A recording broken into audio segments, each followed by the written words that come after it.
ዛሬ የምነግራችሁ ነገር እንዴት ነው? ኢትስ አክቹዋሊ ኢንሳይን አር ዩ ሲሪየስ ራይት ነው። መጀመሪያ ላይ እኛ ሀገር እና ኢትዮጵያ ውስጥ ሰው ሲሞት ትልቅ ክብር አለው ብሎ ሪስፔክት ኤቭሪቲንግ። እኛ ኢትዮጵያውያን አንደራደርም። ተስካሪ ይወጣለታል። አስከሬኑ በሚገባ ታጥቦ ያለው በሳጥን ተሞሽሮ የሌለው ደግሞ በነጭ ጨርቅ ወይም ከፈን ተጠቅልሎ ቤተሰብ፣ ወዳጅ ዘመድ በልቅሶ ታጅቦ ወደ መጨረሻው ማረፊያ ይሸኛል።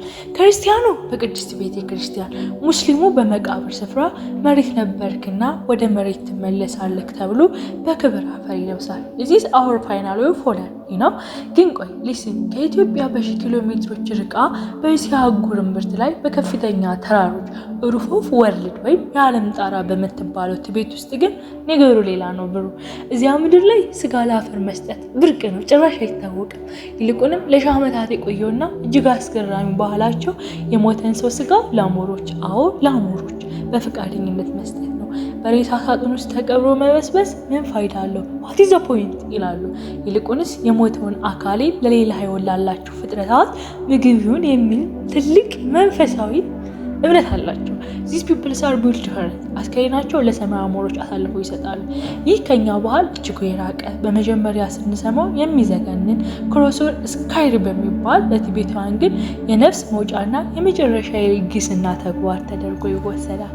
ለመሆኑ ይህ አስገራሚ ድርጊት እንዴት ይከናወናል? ለምንስ ለአሞሮች መስጠቱን መረጡ? ሌታስ ፋይንድ አውት። ለቲቤት ቡዲስቶች ሞት ማለት የአንድ ምዕራፍ ማብቂያ እንጂ የሁሉ ነገር መቋጫ አይደለም። እነሱ እንደሚሉት ሰው ልክ እንደ ኦልድ ክሎዝ ወይም አሮጌ ልብስ ነው። አንድ ሰው የለበሰው ልብስ ሲያልቅና ሲበጣጠስ ጥሎት እንደሚወድ ሁሉ ነፍስን ስጋ ተጠቅማ ስትጨርስ ጥላት ትሄዳለች። ነፍስ አንዴ ከወጣች በኋላ የቀረው ስጋ ልክ እንደ ባዶ ዛጎል ወይም ዋጋ እንደሌለው ቁስ ዩዝለስ ኦብጀክት ነው የሚቆጥሩት። ስለዚህ ያንን የቀረውን ባዶ ስጋ ከመሬት በታች ቀብሮ ከማበስበስ ይልቅ ለሌላ ሕይወት ላለው ፍጥረት ጥቅም እንዲውል ማድረግን ይመርጣሉ። የመጨረሻ የቸርነት ስጦታ ኮምፐንሴሽን። በቲቤታውያን እይታ አስከሬን ለአሞሮች መስጠት የአንድ ሰው የመጨረሻ ታላቁ የቸርነት ስራ ተደርጎ ይወሰዳል። በሕይወት እያለ ሰዎችን ፍጥረታትን ሲረዳ የቆየ ሰው ከሞተ በኋላም እንኳን ተርበው ለሚበሩ አሞሮች የራሱ ስጋ ሲመግብ ትልቅ ኩሳል ወይም መንፈሳዊ በረከት ስፒሪቹዋል ብሊሲንግ እንደሚያስገኝ ይታመናል። ይህ ተግባር ርኅራኄ ከሚባለው የቡዲዝም መሰረታዊ አስተምህሮ የሚመነጭ ሲሆን ተፈጥሯዊ የህይወት ዑደት ላይፍ ሳይክልን ያጠናክራሉ። ከእምነቱ ባሻገር ደግሞ ኢንቫይሮንመንቱን እዩት። ይህ ልምድ ከተፈጥሮ ትቤት ካለችበት አስቸጋሪ መልክዓ ምድር ጋር በተያያዘ ነው። ትቤት ከፍተኛ ተራሮች ላይ መሬት እጅግ ድንጋያማ በረዷማ በመሆኑ ለቀብር የሚሆን ጉድጓድ መቆፈር የማይቻል ነው፣ ኢምፖሲብል ብሎ። በተጨማሪ በዚህ ቀዝቃዛ አካባቢ ዛፎች ስለማይበቅሉ እንደ ህንድ ባህል አስከሬን ለማቃጠል የሚያስፈልገው የማድወገዶ እንጨት እጅግ ውድ ብርቅ ነው። ስለዚህ ተፈጥሯዊ ሁኔታ መንፈሳዊ እምነት ጋር ተጋጥሞ ስካይ ብሪያል ወይም የሰማይ ቀብር ብቸኛው አማራጭ ነው። ሂደቱን ስሙት። አንድ ሰው ህይወቱ ካለፈ በኋላ አስከሬኑ ወደ ተራራ ይወሰድ። ለ3 ተከታታይ ቀናት ቤተሰብ መነኮሳት በሚባሉት በእነሱ አስከሬኑን ከበው ጸሎት ያደርጋሉ። በዚያ ጊዜ ነፍሷን ከስጋው ያላትን ቁርኝነት ቀስ በቀስ እንድታቋርጥ ይረዳታል ብሎ ይታመናል። ቤቱ በዝማሬ በዕጣን ማዛ ይሞላል። ይህችም ለሟቹ መንፈስ ሰላማዊ ሽኝት ለማድረግ ነው። ከዚያም ሮጋፓያ ይባላል። ይህ ማለት ኢዝ ቦዲ ብሬከር የአካል ሰባሪ ሽግግር መሐንዲሱ ማለት ነው።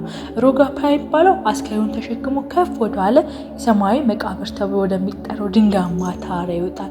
እዚያም አሞሮች ስጋውን በቀላሉ እንዲመገቡትና ምንም ቅሪት እንዳይኖር አስከሬኑን የማዘጋጀት ከባድ አስደንጋጭ የሚመስል ስራ ያከናውናል። ሮጋፓያ ይህንን የሚያደርገው በጥልቻ ሳይሆን ለሟቹ ነፍስ ነፃ የማውጣት የመጨረሻ የፍቅር አገልግሎት ፋይናል ሰርቪስ ብሎ። ይህን ስሙት። ዳኪያንስ ወይም የሰማይ መላእክት። በቲቤታውያን ዘንድ ይህ ግዙፍ አሞሮች ተራ ወፎች አይደሉም። እነሱ የሰማይ ዳንሰኞች ናቸው። አሞሮች አስከሬኑን በልተው ሲጨርሱ የሟቹ ነፍስ ተሸክመው ወደ ሰላማዊ ዓለም እንዲበሩ ያደርጋሉ ይታመናል። አሞሮች ስጋውን ጠርገው በበሉ መጠን የሟቹ ነፍስ ካለፈ ህይወቱ በንጽህና ተለይቷል ተብሎ ስለሚታመን ቤተሰቡ በትልቅ ተስፋ ሰላም ወደ ቤት ይመለሳል።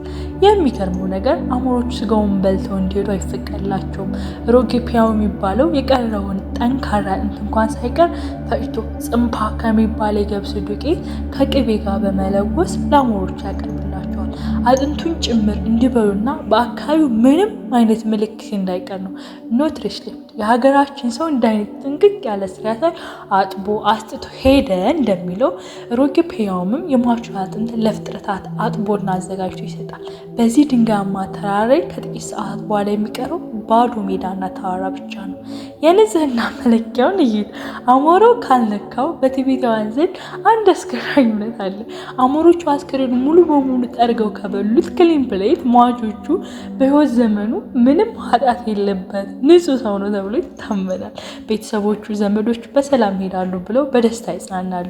ነገር ግን አሞሮቹ ምናልባትም ባይመቻቸው እንኳን ስጋውን ሳይበሉ ቢቀሩ ወይም ቢተዉት ምናልባት ኃጢአቱ ከብዷቸውናል የሚል ስጋት ይገባቸዋል።